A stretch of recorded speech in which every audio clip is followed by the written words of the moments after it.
Jungle.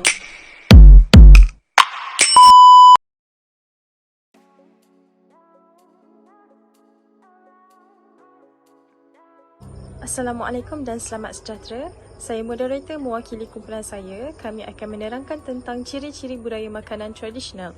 Terlebih dahulu, izinkan saya perkenalkan diri. Saya Puteri Intan Nuraisyah binti Ismail akan membentangkan tentang ciri-ciri budaya makanan tradisional Baba Nyonya pada akhir video ini. Untuk pengetahuan puan, pembentangan seterusnya akan diterangkan berkenaan ciri-ciri budaya makanan tradisional bagi kaum Melayu oleh Nur Hazmi Raiwani binti Abdul Razak. Seterusnya, bagi ciri budaya makanan tradisional pula akan dijelaskan oleh Sulastri binti Othman, manakala ciri budaya makanan tradisional India akan diterangkan oleh Sadatu Amira binti Ruslan. Di samping itu, ciri budaya makanan tradisional Kadazan akan dibentangkan oleh Muhammad Hazim bin Imran, serta bagi ciri budaya makanan tradisional Bajau akan diterangkan oleh Muhammad Ifan Faris bin Muhammad Saharudin. Akhir sekali adalah pembentangan dari saya sendiri tentang makanan tradisional Baba Nyonya.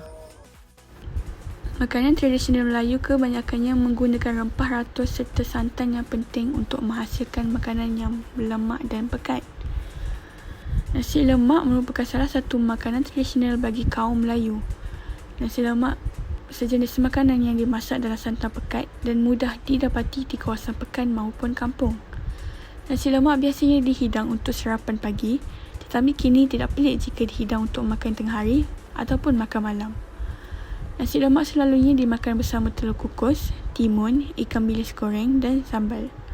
Tapi kini nasi lemak dimakan bersama ayam, daging, sotong dan pelbagai lauk yang lain.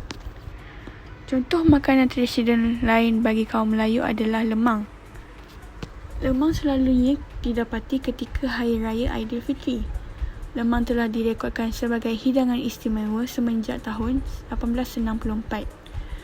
Makanan tradisional ini diperbuat daripada beras pulut dan santan. Lemang merupakan nasi di dalam buluh dan dibakar dengan daun pisang. Lemang selalunya dihidangkan dengan rendang ataupun serunding. Di antara ciri-ciri tradisi makanan masyarakat India di Malaysia adalah kaya dengan rempah ratus yang dibuat sendiri oleh kaum India di Malaysia. Setiap hidangan masakan yang disediakan mempengaruhi setiap identiti kaum India di Malaysia. Makanan India cukup sinonim di kalangan masyarakat berbilang kaum di Malaysia seperti bangsa Melayu dan Cina. Antara makanan tradisi masyarakat India yang popular di Malaysia adalah ayam tanduri dan nasi daun pisang. Ayam tanduri adalah salah satu hidangan ayam yang disediakan dengan membakar ayam yang diperap dalam yogurt dan rempah ratus dalam ketuhar tanah liat silinder tadur.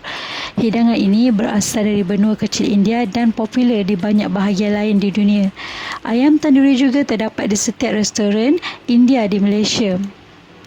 Nasi daun pisang adalah simbol masyarakat India. Ia kerap digunakan setiap upacara perkahwinan, upacara kelahiran dan upacara keagamaan. Dalam masyarakat India, sifat pokok pisang iaitu mempengaruhi kehidupan yang mudah disamakan dengan keinginan kesejahteraan dalam kehidupan. Ia juga dapat meningkatkan semangat setiakawan dan keluarga apabila ramai antara kita dapat berkongsi setiap layanan dan makanan yang dihidangkan. Tiada had di atas setiap hidangan nasi daun pisang yang menjadi petanda perhubungan mesra di antara hubungan persaudaraan. Seterusnya adalah makanan tradisional bagi masyarakat Cina. Antara makanan tradisional masyarakat Cina yang dikenali ramai adalah kuih bulan. Kuih bulan juga boleh dianggap makanan tradisional yang sangat sinonim dengan masyarakat Cina.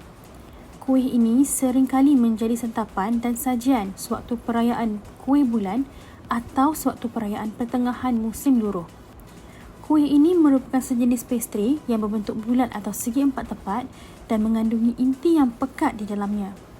Sejarah kuih bulan ini dicipta sempena peristiwa kemenangan masyarakat Cina menumpaskan penjajahan Mogol pada zaman dinasti Yang. Seterusnya, Yu Sheng atau Yisang merupakan salah satu hidangan tradisional masyarakat Cina di Malaysia dan Singapura. Yisang yang juga bermaksud salad ikan mentah dalam bahasa Cantonese telah diciptakan pada tahun 1964.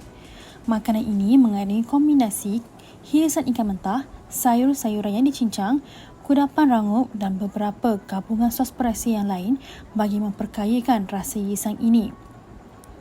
Ia kemudiannya disajikan dengan menggaul dan melambungkan semua bahan ini bersama-sama dengan ahli keluarga. Kini, ia dianggap sebagai satu simbol kelimpahan, kemakmuran dan semangat bagi masyarakat Cina. Ia juga menjadi sebahagian daripada upacara Majlis Perayaan Tahun Baru Cina di Malaysia dan di Singapura. Assalamualaikum warahmatullahi wabarakatuh. Saya Muhammad Irfan Faris bin Muhammad Asharuddin dengan nombor matrik 290412. Saya ingin membentangkan tentang makanan tradisional orang Bajau. Antara makanan tradisional orang Bajau ialah kima. Kima ini boleh dimakan dalam bentuk mentah ataupun secara masak. Dalam bentuk mentah, mereka akan dihiris secara nipis-nipis dan dimakan dengan begitu sahaja. Yang kedua, makanan orang Bajau adalah putu, iaitu ubi kayu yang airnya diperah dan dimasak secara kukus ataupun steam. Kebiasaannya dimakan bersama dengan lauk, iaitu ubi kayu putu ini diganti dengan nasi. Yang ketiga, latuk. Latuk digelar sebagai anggur ke laut kerana warnanya dan bentuknya seperti anggur. Rasanya yang agak masin dan enak dimakan bersama sambal. Baik, seterusnya saya akan menerangkan tentang makanan tradisional bagi orang Kadazan. Hinava. Hinava adalah hidangan tradisional bagi suku kaum Kadazan Dusun di Sabah, membawa maksud hidangan masakan tanpa penggunaan api. Bahan mentah dari isi ikan segar yang dicampurkan bersama biji buah bambangan. Nasi ni lopot. Nasi ni lopot adalah nasi yang dibungkuskan di dalam daun. Lopot bermaksud bungkusan atau lipat. Daun yang digunakan untuk pembungkusan adalah daun punti iaitu pisang, timadang, tarap, kobu, tangak dan lain-lain. Hidangan ini biasanya disajikan semasa majlis perayaan seperti pesta keamatan dan juga majlis perkahwinan. Sekiranya terdapat kematian, dinopot akan dibungkus dengan menggunakan daun tarap. Saya akan menerangkan tentang ciri-ciri makanan tradisional bagi masyarakat Baba Nyonya. Makanan kaum Baba berasal dari masakan Cina tetapi ia telah disesuaikan dengan cita rasa kaum Baba yang menggembari masakan Melayu seperti masakan pedas dan cencaluk. Masakan Baba adalah gabungan masyarakat Cina dan Melayu tetapi ia mengekalkan identitinya sebagai masakan Baba, manakala masakan Nyonya tertumpu kepada sayur-sayuran dan daging. Hidangan pertama ialah ayam buah keluak. Ia merupakan hidangan penting bagi kaum Baba Nyonya, menjadi ikon dan sinonim terhadap budaya mereka iaitu menu wajib ketika majlis kerajaan. Hidangan kedua pula ialah kuih angku, merupakan kuih tradisional Baba Nyonya yang berbentuk seperti kura-kura. Orang Cina percaya bahawa tradisinya memakan kura-kura akan memanjangkan umur dan membawa nasib baik serta kemakmuran. Dihidangkan menjelang majlis penting. Sekian, terima kasih.